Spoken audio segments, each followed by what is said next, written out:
米农气候常年温和、地下水源丰沛的地方，除了有高雄米仓之称，更有烟叶王国之誉，在当年是美浓客家庄最重要的经济产物，不但增加了就业机会，并且构成了劳力分工的特殊人际关系。在美浓，家里有几栋烟楼，就是拥有多少财富。哦，一個引流嗬，要40人嘅歷史嗬。一個條拜嗬，唔係用火烤嘅，係咧就會用晾乾嘅嗬，因為倉庫加引流晾乾。後來嗬，一個我講台版式嘅引流啦嗬，一個嗬，一個用小火嘅，條拜用小炒嘅，小炒嘅時間就安尼直接一個門都安尼關嗬。後來又發展過地方飲食嗬，設計一種小油嘅，亦都用下小油，想到一個空一個地方啊，小油。时代不断的进步，烟楼的改良更是大有学问。这栋高2层楼的红砖楼，其实就是一个超级大烤箱，糯米加泥土做成砌砖，前辈说是最好的保温建料。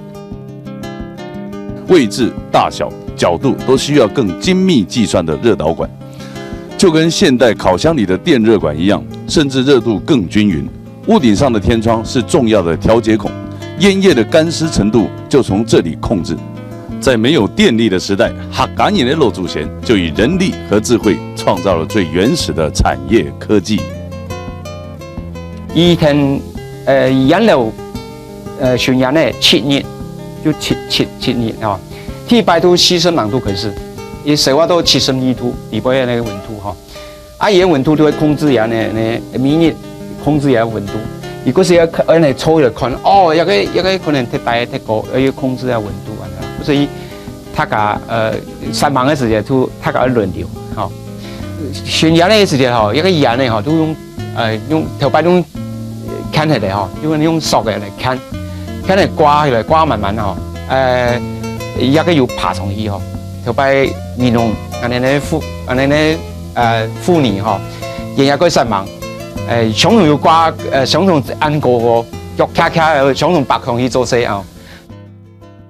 如今田间已经废弃的烟楼四处可见，但是那曾经与客家人息息相关的烟楼，却怎样也没办法和这块土地分割。烟楼已成为一种客家文化传承的历史性建筑。烟呢哈就越来越少，变成烟楼就冇去再安尼用，後來煙樓就搬機械化電腦代替嘅，後來我就想講也煙樓冇去用過弄下，就跟煙樓重新的利用。总台狗带着自己喜爱的陶艺回到家乡。熏烟袅袅的年代，虽然只剩下小时候模糊的记忆，可是他知道，结合陶艺和客家美食，他可以为烟楼延续生命。因為講保留安尼闽農嘅東西，闽農嘅特色，伊本身都一個有30-40年嘅一個產業文化，跟咧農家嘅經濟生活文化就咱們相關哈。所以我想法都呢，該引流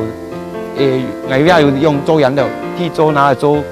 文化產業嘅介紹，去一個突然做招待人客哦，人客佢也吃啊，一個引流我就將來都拿做學生嘅通鋪嘅咯。位在烟田旁的烟楼是美浓镇上重要的景观，烟楼改建还在持续进行中，就让我们期待一种新生命的客家文化诞生呢。